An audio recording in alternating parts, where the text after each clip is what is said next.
Okay, there we go, critique time. So, as I was saying, can you guess what's gonna be today's critique, target, art thing? Well, it's gonna be easy because I usually like to critique the boss that we faced when we do, or like the biggest enemy we faced on the day, and today that one was the Phoenix. So, yeah, that's going to be what we're gonna be critiquing today. As always, disclaimers, I'm not gonna dive, this is not a game design discussion, I'm not gonna talk about interactions and game mechanics, gameplay, focusing only on the visuals here. I'm gonna dive a bit into game design, because I have to for this critique, but you know, different stuff for another game design in-depth discussion. And also, the way this critique is gonna go is through Feldman's method, 4 steps in order: description, analysis, interpretation, and judgment. On the description, I'll describe what I see. On the analysis, I'm gonna talk about the elements of art. On the interpretation, I will interpret the creative vision behind the art. And on the judgment step, I'll be making a call. I'll be calling this successful or unsuccessful art. Basing myself on the principles of art and comparing those, because the principles refer to how the elements are used in a work of art, and so I'm going to be comparing that to the vision that I interpreted to see how well what the creator did ties with what was his vision. So, without further ado, let's begin. Description: what do I see? It's a bird. Although the beak is a bit hard to discern, kind of, but I still think, considering everything else, the crest, the wings, the tiny legs, I think the rest helps to convey that this is some sort of bird, an orange bird with like red eyes and some yellow and red on their feathers, and a very pretty bird. And also, worth mentioning, it's like pixel art. It's a bunch of squares, a bunch of pixels is the technique used here, right? So this is a pixel art orange bird. And yes, I know it's more than a bird, it's a phoenix, we know the name, but we're gonna get there on the interpretation. For now, we're just describing what we see. So I think that's a good enough description, so let's move on to the analysis. For this analysis, I'm going to be considering 8 elements of art. I say this especially because even though most sources talk about 7 elements, some authors also add points to the 7 classic elements, and I agree with those authors. So it makes more sense. So the elements are going to be points, and then the classic lines, shapes, forms, space, texture, color, and value. So let's begin. Points. Do I see any? For pixel art, this is a pixel art with low resolution, so it's kind of hard to make out any points. It's mostly squares, right? At least that's how I look at it. You could say like a single pixel is a point, maybe, and maybe some critics would rather do it like that. To me, that doesn't make much sense, personally. So I will say that due to the resolution for this pixel art, I don't think I'm gonna be seeing any points here. Just visually, I don't think I see any, and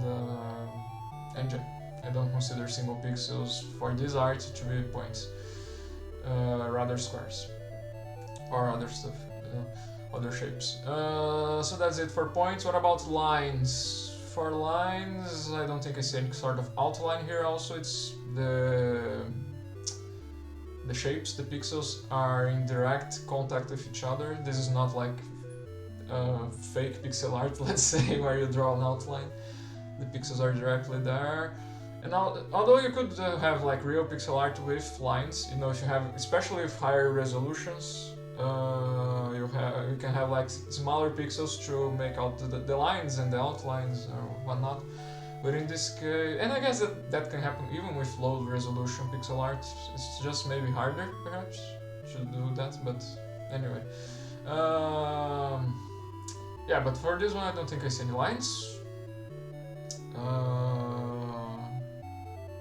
So yeah, and as I already said, we could think perhaps of the legs, but I'm gonna be considering them as shapes here, as squares for this art critique.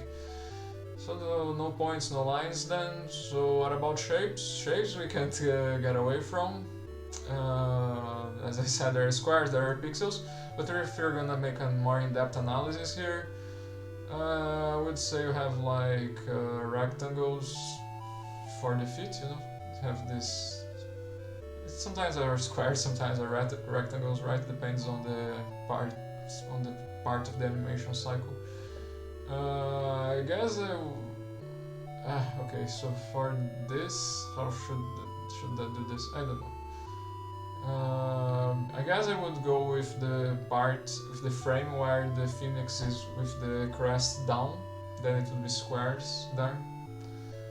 But I don't know, it's not too far off in any case, I would suppose.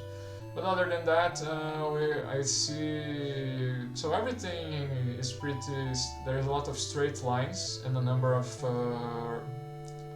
what's the name of this kind of edge? It's not a sharp edge, it's I forget the proper name. In Portuguese it would be ângulo reto, I don't know. Yeah, so you have like these 90 degrees edges, you know, it's just, if you know the proper name, feel free to tell me in English. So I have a lot of these, a lot of straightness and 90-degree edges in general. And if we're gonna abstract a bit more the visuals here, I think it's fair enough to say that the beak has some edges, conveyed edginess to it, you know. Even though it's still just a bunch of 90-degree angles and straight lines, I think it's some edginess is conveyed there visually. Also a little bit of curvature with that way of, to me makes sense to kind of go about that way. Some curvature being conveyed on the feathers, and also a little bit of edginess on the crest, little tip there. What else for shapes? And also some degree of curvature on the head of the phoenix. It has a roundish red, and that goes along with the body, especially on the left part here. Although all of that's conveyed, just to remember you once again. But that's it for shapes as I see it. I've mentioned what's raw there and what's conveyed to me. What about the forms? Forms are always conveyed, right? Because this is that's why I believe we should talk about what's conveyed, because the element of form, for example, is present in art, in a picture, you know, in a painting, even though it's something 2D, but the three-dimensionality is conveyed, so that's why I think it's fine to say what's conveyed for shapes, as I did.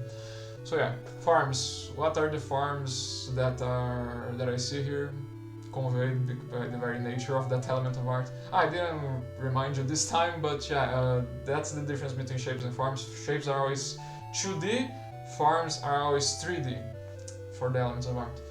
So anyway, forms here, finally, let's get into it. Again, I mentioned some curvature for shapes on the wings. I also see it here, so a little bit of, do I see flatness being conveyed? You would expect some degree of flatness from wings, but do I see it visually conveyed through their forms? Maybe. I will say so, even if slightly. But for me, more of a sure bet is some degree of curviness on the belly, on the chest, not the crest, the chest of the phoenix, the upper torso of the phoenix. There's some curvature there also for the forms, and not flat there though. I did mention that for the wings, but for the chest, for the forms, it has more, you know, a thicker form to it. You know, it's the body. What else? The beak, you would expect something for the beak. The further forms, do I see it conveyed? I think I see some degree of curvature conveyed through the beak here, on the beak, for the form. It's kind of hard to, and also some edginess, you know, I mentioned it for shapes, but I also think for forms there is some curvature and some edginess. It's kind of hard to say more, I think. I wouldn't call it conical, for example. Some bigs you can call conical, but this one I don't see that much conveyed through their forms. But still some curvature and edginess on the tip. And finally, the crest at the back of it, some pointy form there, I guess also. This one is a bit closer to something conical, but I'm not sure that's the best way to describe it. And anything else for forms?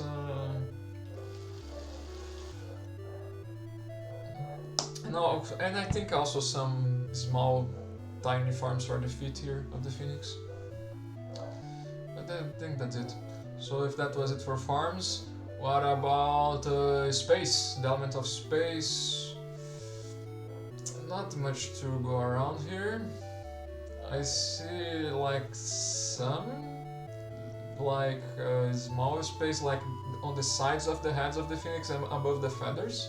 So there's some use of space there. And also a small use of it, right, like on the back of the crest, there's some space between that and the back of the head of the phoenix. And also some small space, I say small, I'm choosing my words very specifically here, because I don't see them as being very tight spaces, but there's still like some small use of it. And I was going to say some small use also between the two legs of the phoenix. So just on these three parts, and other than that, then it just gets expensive, right, for how the phoenix is placed on the frame here. So that's it for space, I believe. What about texture? Texture is not to be interesting. Texture is another one that it's kind of, for pixel art, it can, on low resolution, I think it's not really there necessarily, because there are gonna always be solid colors, especially on low resolution, right? But maybe we can see something conveyed. Although I think it's can be dangerous territory here. You gotta be careful. I don't know. I'm thinking if the white and red can convey some texture there. You know, maybe on the left part there's like one specifically yellow pixel next to the other feather. I think that conveys a little bit of a, what would I call this? I'm not sure if a layered texture, you know, because there's like different colors. Either a layered texture, I wouldn't call it a pattern, but some sort of layer, some sort of division on the surface, on the plumage of the phoenix. So I think that's it that I see for textures.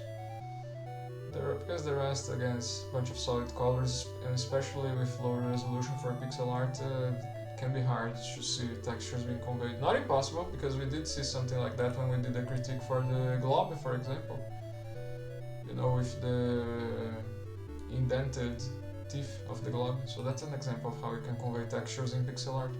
But here for the phoenix, not sure I see anything else. Yeah, okay. Let's keep it at that.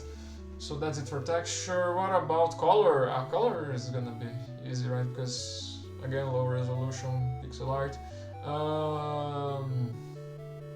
Orange, red and yellow is pretty noticeable, and then they're on. So let's talk where, right? So there's orange on the head and torso of the phoenix, yellow on the eyes, and on a part of the of the wings, red on the rest of the wings, on the broader part of the wings and the crest of the phoenix, and also the iris of the eye, and finally black for the beak and the feet. So that's basically it, right? Very limited color palette. again, low resolution pixel art. So sometimes that happens for that kind of art. I think that's it, right? And if I was to think of the shades, I don't think I can identify specifically which shade of red, yellow, orange, black. But yeah, I think just saying the broader color, the name of the hues is good enough in here. I don't know if these are hues, sorry, I may be speaking out of my butt here. But anyway, yeah, but just the colors, whatever. Let's move on. And finally, the last element of art, value. About light and darkness, and shades and brightness. I don't think I see any here. Don't think I see any use of shadow. And for brightness, the colors are vivid, you know, they are warm colors, as we call it. Red, orange, yellow. But for like brightness and illuminated parts, I don't think I see it. The best that I could come up with is the eyes, the other part, the yellow part of the eyes. But I'm not sure it's fair to say that there's some illumination there. How am I gonna go about this?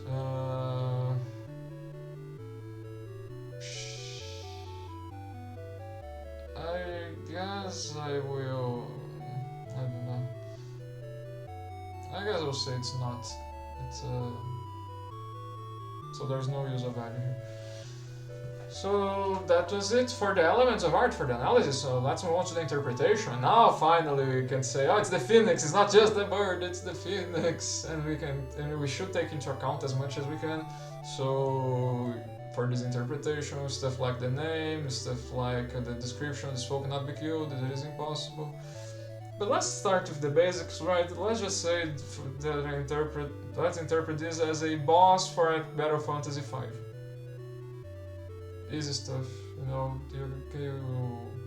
That's an easy first step that I always take when critiquing game assets, art from games. So yeah. Now we can get into the more in-depth stuff, for example, but before, I think I'd rather look at stuff like the fact that this is a bird and other stuff like that I mentioned. So I mentioned, boss for Battle Fantasy V, but considering the presence of a beak, considering the presence of a crest, of feathers, like usually that's what is conveyed to me. You know, technically it's just a bunch of shapes and colors, but I see it conveyed that, as I said, there is a beak there, a crest, wings, feet. Anyway, for all of that, I will also interpret that the creative vision was for it to be a bird. Let's keep it simple again. I'm not even gonna say a phoenix, or should I say a phoenix yet? Already? Sure, let's say a phoenix. That's more specific, and it's called a phoenix, and we see traits of a bird, and we have like this warm colors. And phoenix in mythology are the birds that are reborn from the ashes, right? So fire and stuff. So considering the name and the appearance, the traits that I have described in the description and talked about in the analysis a bit. So for this to be a phoenix, okay. Now I think it's a good time to look into the game design more in depth for this boss, see if we can discern anything from there. So this foe cannot be killed, it is impossible. That ties to the auto-res mechanic that this boss has, that you saw it on the battle. Every turn it reapplies auto-revive on itself. I don't know if since I defeated this boss with a one-turn kill, technically 2 or 3, but whatever. Not sure how easy. I'm not sure how easy that it was noticeable to notice, but yeah, basically this boss has this sort of mechanic. Every turn it reapplies auto-revive on itself, and also in this one you saw if you kill or capture one of them, the others respawn the missing one. That was showcased here on stream. So yeah, but all of that's kind of already, I think, very closely tied to the idea of a phoenix, which again is a bird that is reborn from the ashes. Just the fact that it is a bird that gets reborn is already unique, you know. And so I think we could tie this with that idea already. So instead of saying something different, you know, I think it makes more sense to consider this as an argument for that part of the interpretation. And then we have some other stuff. We have, like, as I mentioned when I was fighting this, devising the strategy, that it has lesser health in comparison to many of the other arcade bosses. Whoops. So, like the Glob, like the Bosch, like the Enricher, Toton. You gotta be careful because some of them are... Toton, for example, are 2 of them, so instead of 3, so you gotta be mindful of the differences. But in any case, I think the Phoenix we can easily compare to the others, a number of the other arcade bosses, and see it as having less HP. Also had high evade. What else? And a bunch of elemental weaknesses: weak to wind, weak to thunder, weak to water and ice, and holy. It's interesting that's weak to holy. What else? And some other stuff, resistant to magic, but less so to physical. The drops: give feather, cactus. Cactus, if you think about it, when we fought the Phoenix, we were in some sort of desert setting on the arcade fight, right? So that's interesting to think about. Ember, magma chunk, and razor bone. Yeah, so... Okay, considering all this stuff, how do I want to tackle this? Okay, my argument here is that having high evade and low health, to me I see that as conveying that this boss... This is like incentives for you to do an OTK strategy against this boss, as I said. Also the number of weakness, maybe. One of these being Thunder, which is one of the bursty skills I would consider. It's like Thunder and Bomb especially, and some fire often. What else? Also there's this stuff like this boss being not immune to freeze, like many other bosses. And being vulnerable to stagger, but resistance to weak and tired. All of that seems to communicate to me a more OTK kind of strategy being encouraged here, even though it is weak to bio also and not resistant, which is tied to slower strategies. I would say, at least by design and encouragement. What else?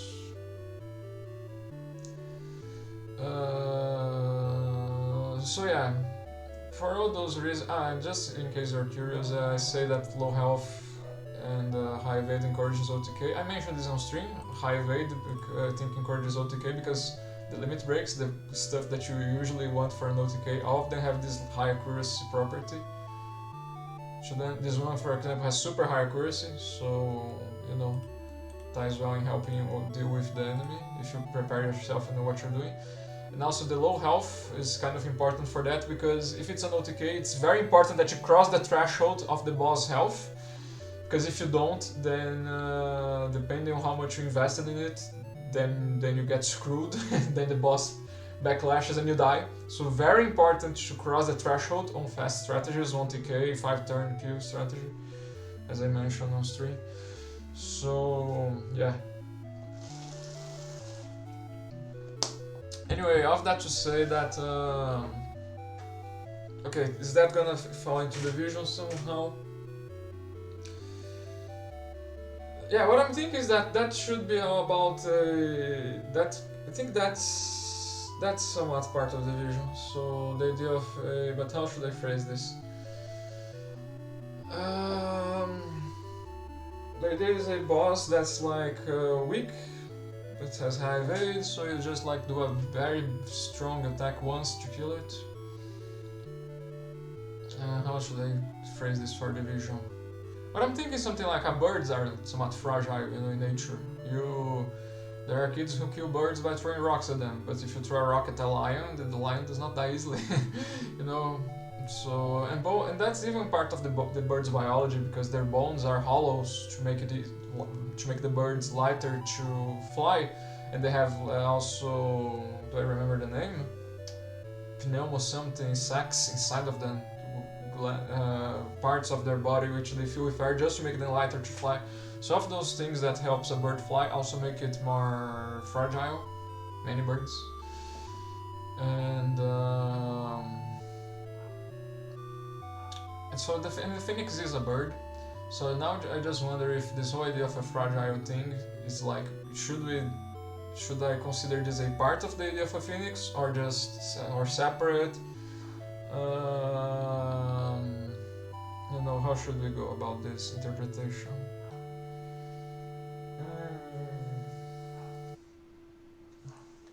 I don't know. You know, I think I will just say this. I think that it was part of the vision for this to be a fragile boss.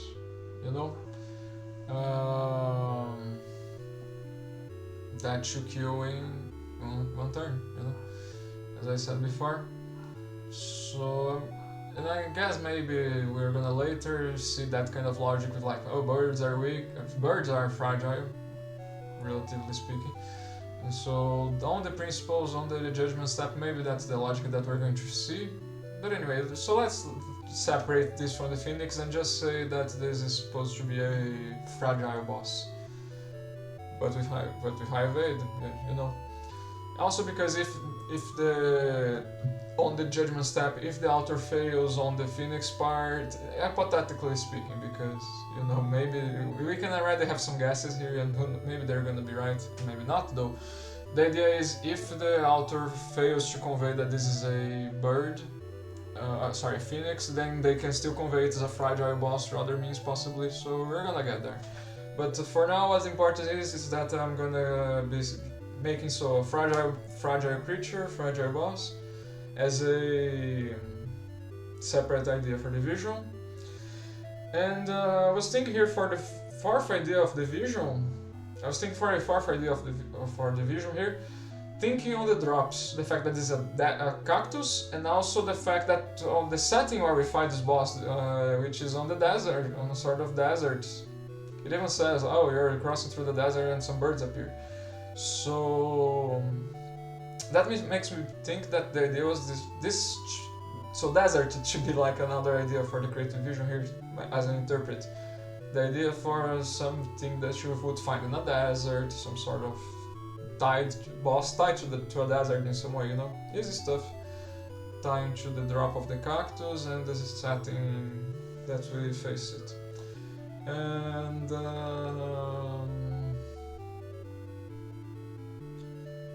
I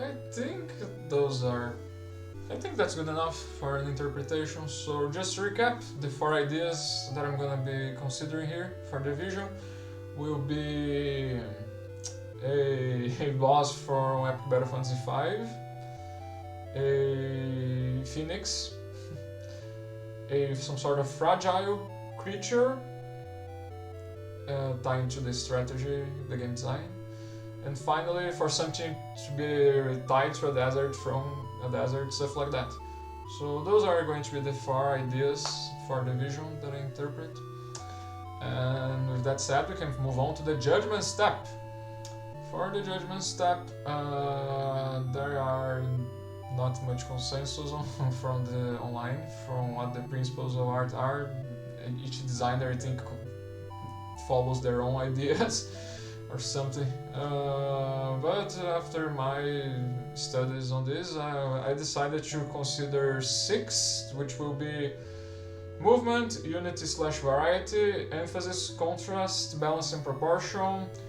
And don't feel too bad if I'm not considering your favorite principle or something, because for example, stuff like pattern, repetition, I'm often like encompassing other principles into these ones.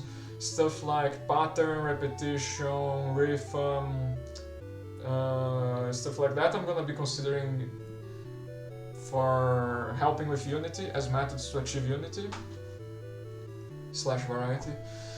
And stuff like hierarchy I'm gonna be considering as kind of the same thing as focus, as emphasis, stuff like that.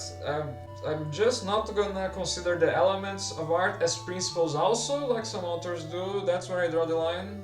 To me, that just starts getting confusing. So anyway, let's begin then. I usually like to go with the principle of movement first, which is not about animations, as I like to remind you. It's about how a work of art can move your eyes, guide your eyes in some path or direction. For the Phoenix, is there the principle of movement there? Where is it? How strong it is? So I see it very slightly on the wing, because the very slight curvature of it kind of guide my eyes to pass through the wings, from the shoulder of the Phoenix, let's say, and to the very tip of the wing, especially the left one, right? Other than that, I see it slightly again on the crest, because it's kind of a pointy crest, so to go through the very tiny length of it. And that's mostly it. And maybe some, I'm not sure. I was gonna say maybe a faint one on the beak, but maybe not even that. It's the way the beak is conveyed. It's kind of hard for me here. I don't know.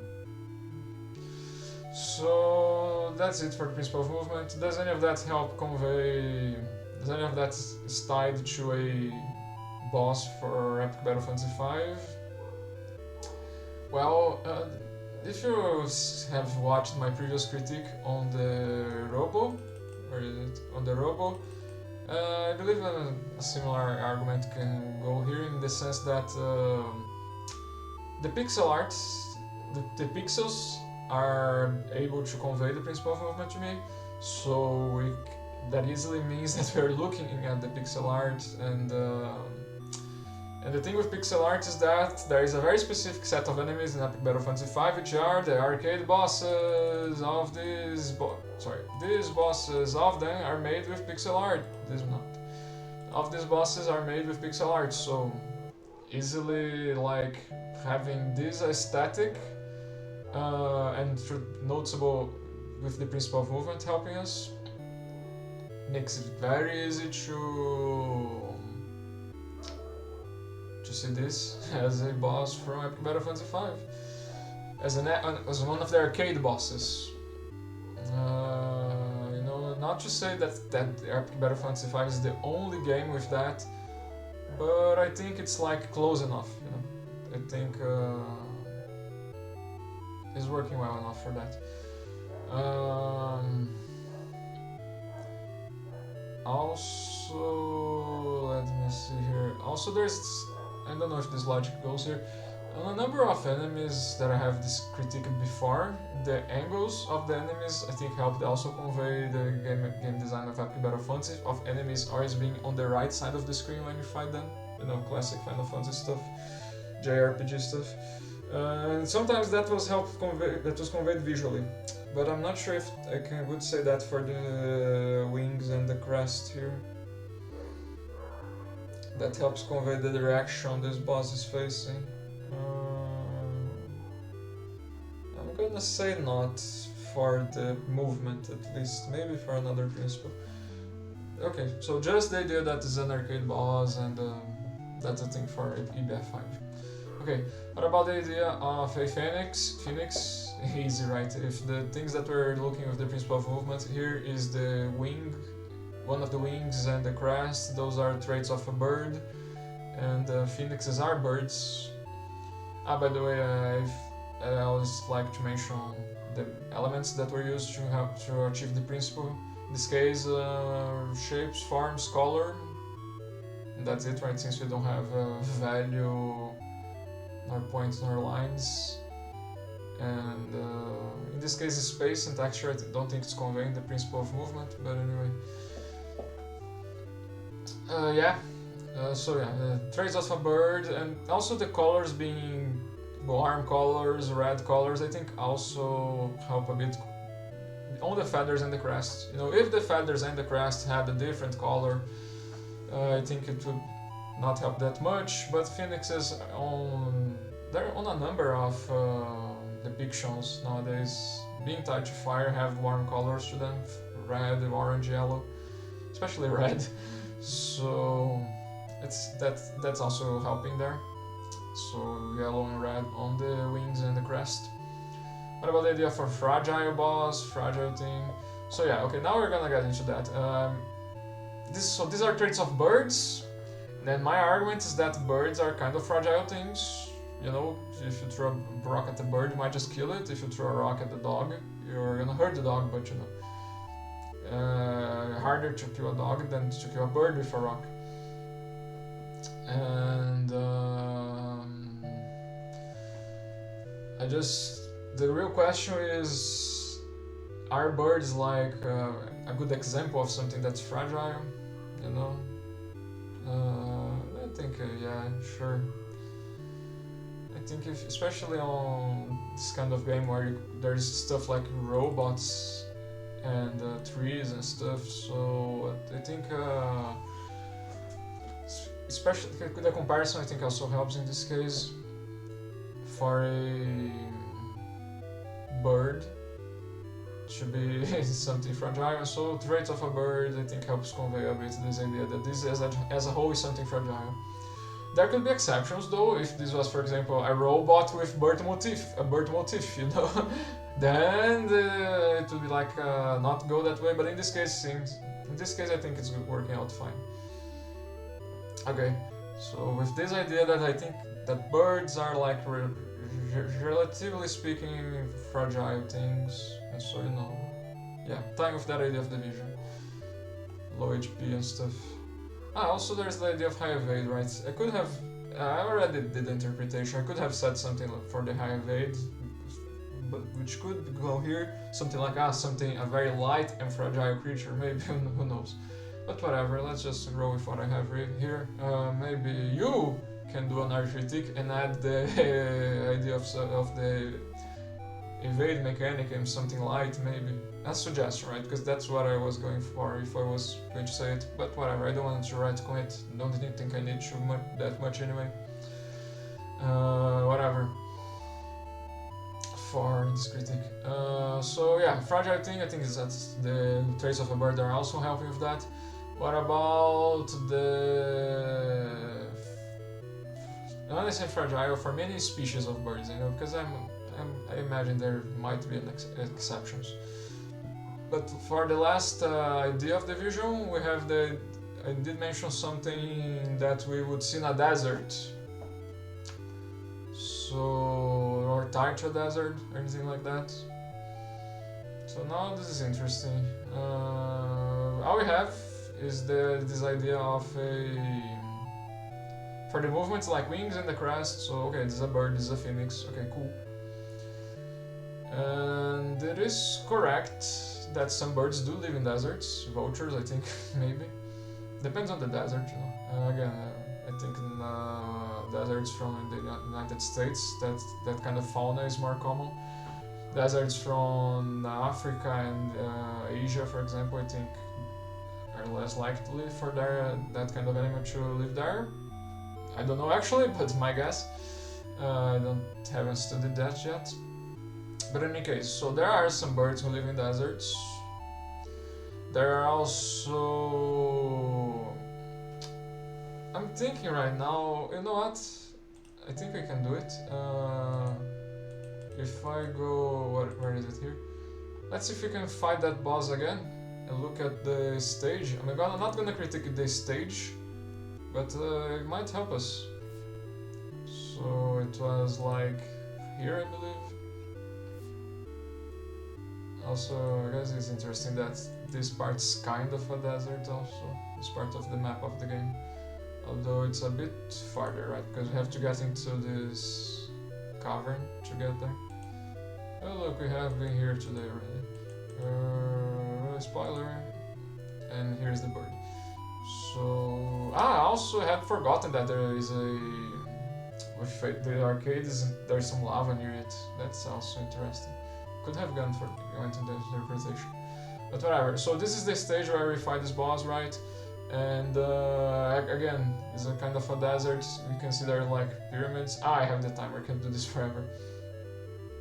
And cacti, and it's nighttime. Yeah, okay, that's it.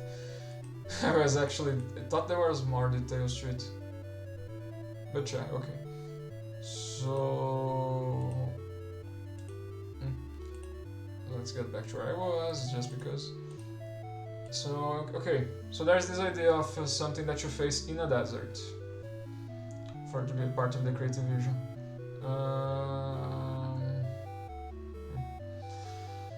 I don't know, right? We got this idea that some birds live in deserts, but this one is specifically a phoenix. Okay, so I'm gonna do a very quick research just to see if somehow if phoenixes were tied to deserts, because I never heard of that, but not gonna read the whole article, but Phoenix, Arizona. No, that's not what I mean. Nice try though. Bird mythology. Yeah, let's just see the quick description. Phoenix. The phoenix is an immortal bird that cyclically regenerates or is otherwise born again. While it is part of Greek mythology, it has analogues in many cultures such as Egyptian and Persian. That's interesting. Associated with the sun, a phoenix obtains new life by rising from the ashes of its predecessor. Okay, so that's cool. I didn't know there were some Egyptian phoenixes. So, okay, didn't say anything specifically for deserts other than the fact that there are some Egyptian phoenixes. So now, so with that said, it seems a bit hard to me, this notion of a phoenix to be found in a desert specifically.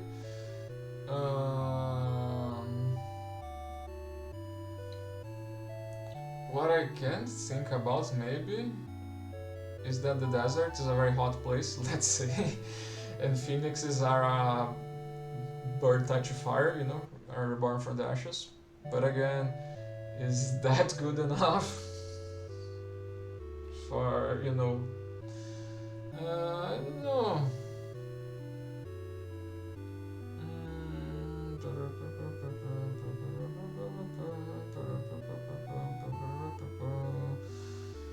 Very interesting to think about.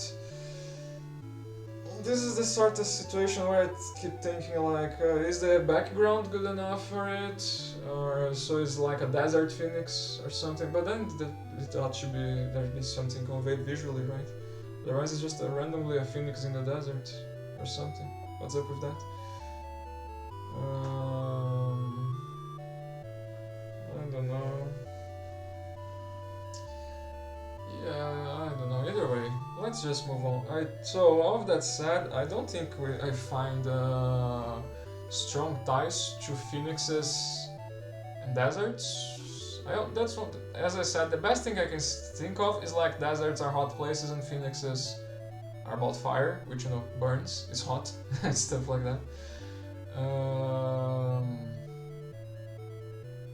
But I don't know. So the principle of movement here, conveying traits of a bird, the wings and the crest, is not enough to convey this from a desert or something like that. So yeah, let's move on, I guess. Let's go talk about the principle of unity / variety. Unity is about different parts of the artwork apparently working together. Many ways to achieve this, as I mentioned, there is like repetition and patterns. But there is also continuity and, for example, proximity, stuff like that can help.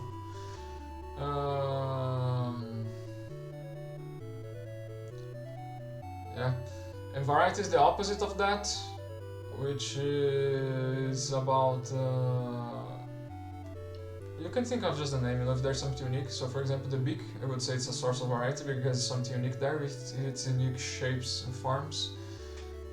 And even color, even though it's not the only one with that color, because the feet are also black, kind of helps because it's kind of farther from the black, you know, so there's less unity.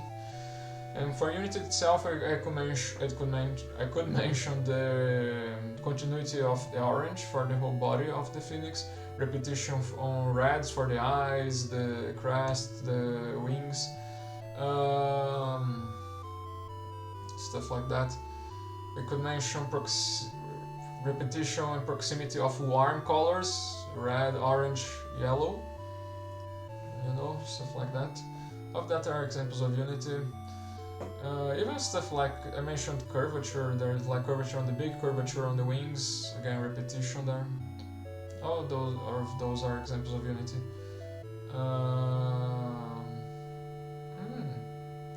So okay, does any of that help convey? This is a boss from Epic Battle Fantasy V. So again, here I think the strongest one is the repetition of the shapes, the straight shapes with 90-degree angles, because that's on point the thing that's defining for the aesthetics of the arcade bosses, right? Which is all about the pixel art.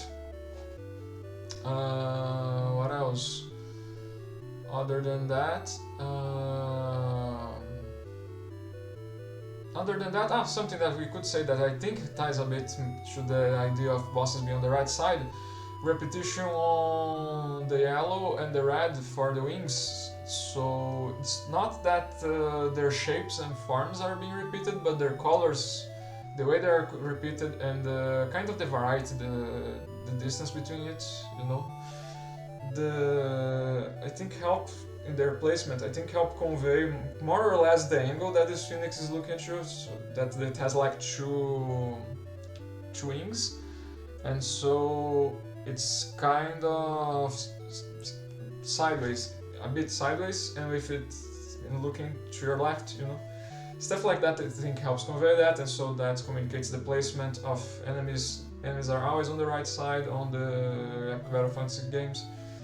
So I think that's a way that's also conveyed. But you don't need to worry about all that.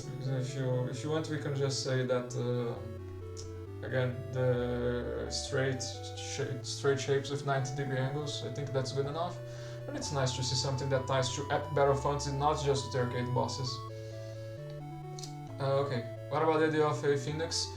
Okay, repetition arm colors, continuity on the orange, you know, arm color. I think we can tie that. And also repetition on the curviness, on the shapes and forms, on the beak and the wings. You know, traits of a bird. Of that easily convey, I think, notions of a phoenix. What about the idea of something fragile? Again, I'm gonna go with the bird being fragile argument here. You can see traits of a bird and birds being fragile, less small health bars, all that stuff. There we go again. And finally, what about the idea of a bird or something tied to a desert? I was thinking now that this is a orange phoenix. Orange bird, and phoenixes, and I was thinking if that could be tied to the desert because of the colors of the desert, especially that kind of desert with more of an orangey ground rather than, I don't know, yellow sand, let's say, more of an orangey sand. I was thinking if that could be a good enough tie to it. But I don't see if that's a strong tie, because usually that kind of stuff happens if the animal uses camouflage, right? There are, I don't even know. Yeah, there are some animals with colors similar to their surroundings to help avoid predators. Not sure that would go for the phoenix. I also wouldn't know if the diet of this kind of environment would affect that, but then again, the phoenixes probably don't eat dirt, they probably don't eat the sand, you know. So I don't know. Yeah, it's kind of interesting. I think that similarity of the orange of the desert and the orange of the feathers of the phoenix, but I'm not sure. I think the last possibility would be for this to be a fantasy creature. It's in the orange desert because it's an orange creature because it's on an orange desert. That happens sometimes in games, you know. I don't know, you can think like Pokemon or something. You see like purple enemies on a purple area, whatever. Purple Pokemon on a purple area. Sometimes, it depends a lot on context. But for the phoenix, okay, so orange, continuity on the orange, is that helping convey that it's from a desert? Even an orange desert? I don't think that's strong enough. I think there are ways that could have worked if you convey some sort of color identity of deserts and Phoenix, but the way it goes in this case, it's kind of random, you know, because it's an arcade boss, you only see it for the fight on the arcade, and the setting changes completely in the arcade. It's not like, for example, on the Iron Fortress, okay, that's not a good example. On the Ice Caverns that we get into right after we defeat Jotun. Where is it, Jotun? After we defeat Jotun, there's like an Ice Cavern part, right? So there are a number of ice enemies there, and they have a similar color palette of like light blue. In that case, I think works, but maybe. But just the Phoenix on that, because then you have some sort of theme going on, right? But since the first appearance of the Phoenix is also the first appearance of that desert, then I don't see the tie there of this environment. Differently from the Ice Cavern, because it's an Ice Cavern, but different enemies often have this similar color palette. Most of them, not all, I think. So you can kind of make out that that pattern, you know. But for the Phoenix, I don't think it works. Could have worked in a different way, you know. But yeah. And the rest is again, the rest is like bird traits, right?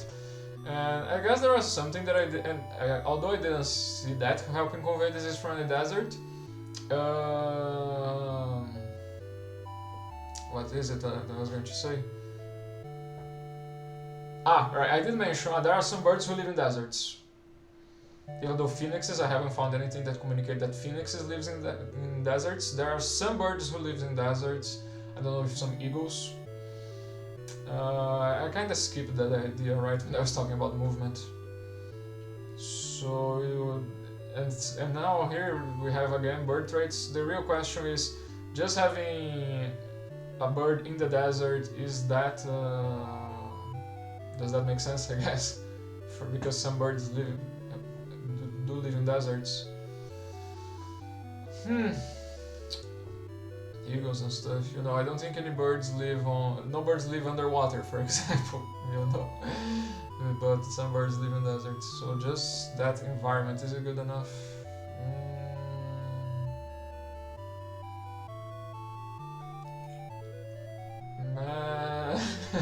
Which I would also kind of have to retcon on the principle of movement, right? Visually speaking, something from a desert. You know, I don't think birds are the most iconic creatures from deserts. That's the thing. You would expect, I don't know, scorpions, for example, maybe. I don't know if the iconography. I don't know if that the bird is the most iconic animal from a desert. Camels. Camels, I think, are very iconic animals tied to deserts because they have such a body, a physiognomy that ties to that, you know, because they, if I'm not mistaken, they store water on their back, and also they drink a lot of water. So when they do find water, they can store it for many days. They have many things that are very well adapted to deserts. But just birds in general, let alone phoenixes, I don't see it being that strongly conveyed visually.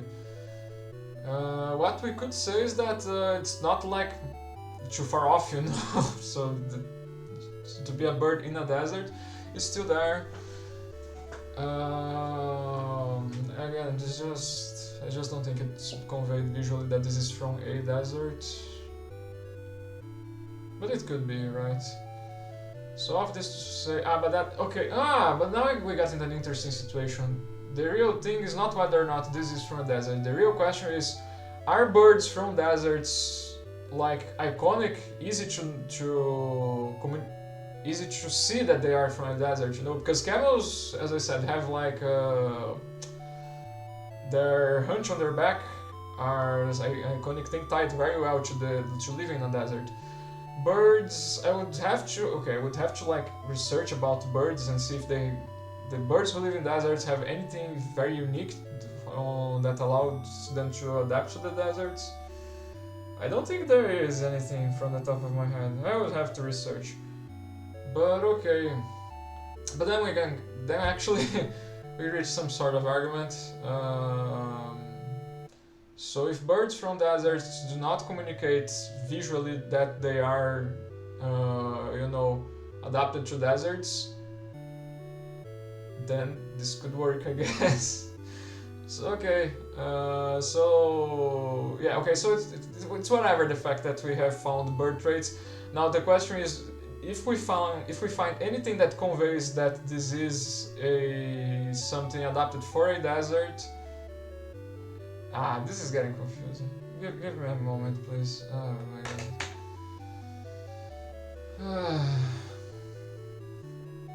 What am I? I don't know. I'm getting confused.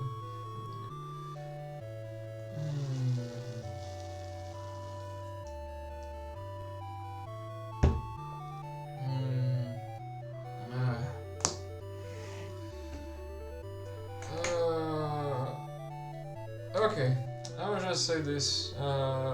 As long as it conveys as a bird, the birds that live in deserts, I don't see any traits that convey specifically their adaptation to deserts. So whatever. As long as it conveys as a bird, I guess it's fine.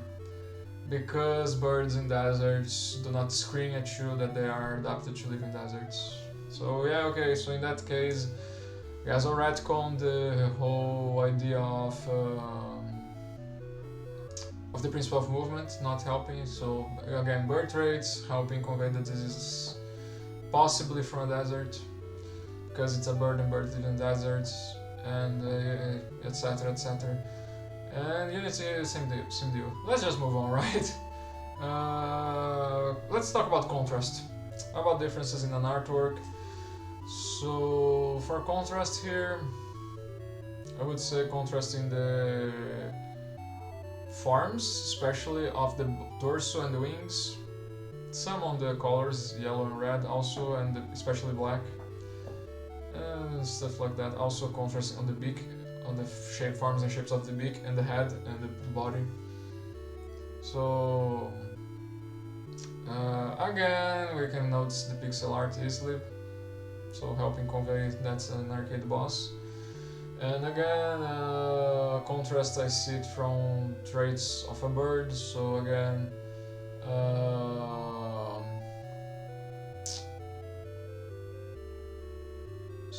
phoenix, easily a phoenix. Also easily a fragile creature, low health. And finally,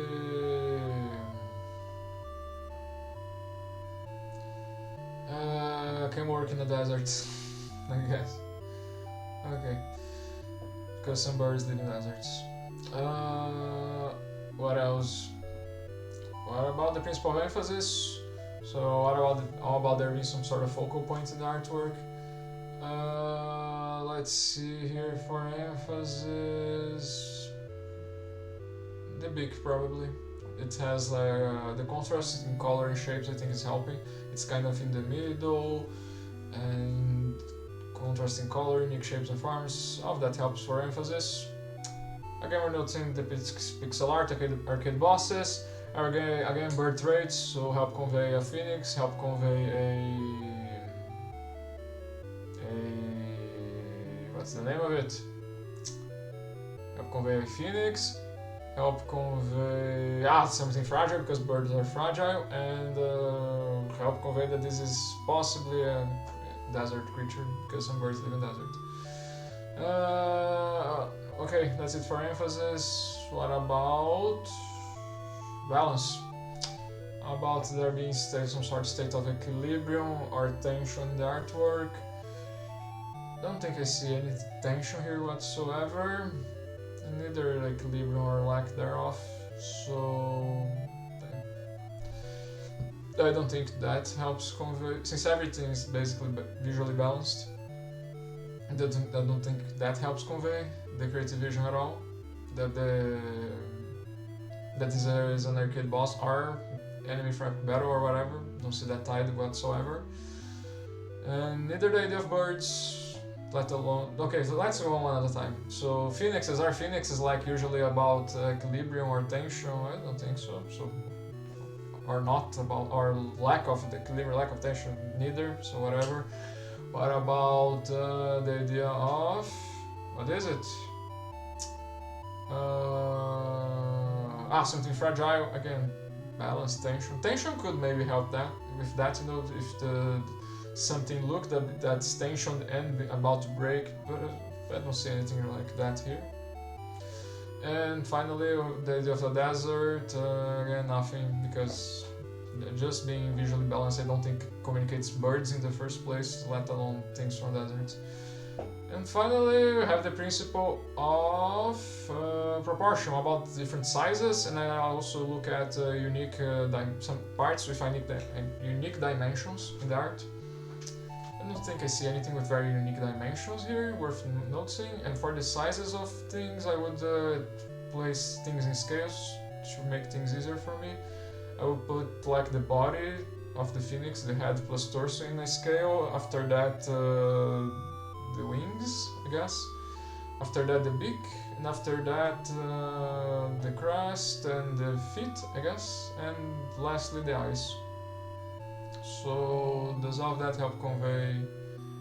Does any of that help convey this is an arcade boss, or just a boss from Epic Battle Fantasy 5? The sizes of stuff, I don't think. You know, I'm not. Since I'm just looking at the sizes, I'm not caring for their shapes and forms necessarily. I'm kinda am, but not the fact that it's straight and pixel art basically, so I don't think it's helping convey that it's an enemy from Battle Fantasy 5 by their proportions and sizes. What about the idea of a bird? Sorry, the idea of a phoenix. I think the proportions here help, because I think it falls in line with the wings smaller than the head and torso. And also just the wings and the beak having its unique scales. If it's just done in there, I think it makes it easier for us to notice them, and so easier to notice birth rates. And if we look at birth rates, and then the rest falls in line, right? So phoenixes are birds, we're seeing birth rates, I think that's easily conveyed. After that, what was it? Something fragile, birds are fragile. And the idea of something from a desert, again, birds live in deserts. Okay, so with all that said, all parts of the vision were conveyed. I'm gonna be honest, I'm just not sure if I'm doing it right for the idea of the desert thing here.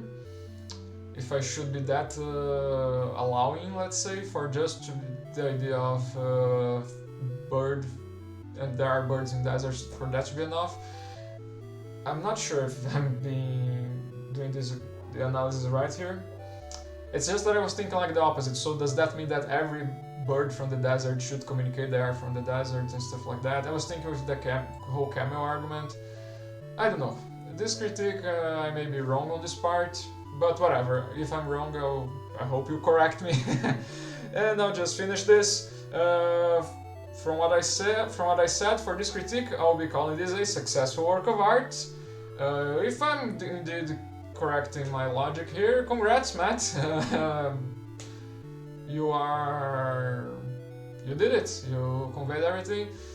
Even if the idea of a desert animal, whatever desert entity is, if I'm doing this wrong here, even so, the other parts I think are still in line. I think they're in general solid.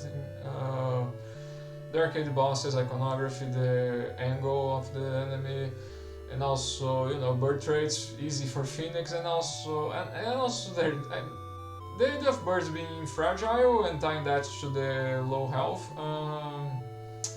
I think that's up for debate of how well just being a bird conveys something fragile. But I don't know. To me, it makes sense. I think like the way I think is like, oh look, it's a bird and it has low HP. That makes sense. That's kind of how I see this. But yeah. But as always, feel free to correct me if you think I'm wrong. You know, I think that we only have to gain from discussions like this and debates. So yeah. But in any case, just to make close things properly, successful work of art here. That's my judgment call for this critique. And that was it for today. Join me next Monday for more gameplay and art critique on games. See you then. Thanks for tuning in. Bye.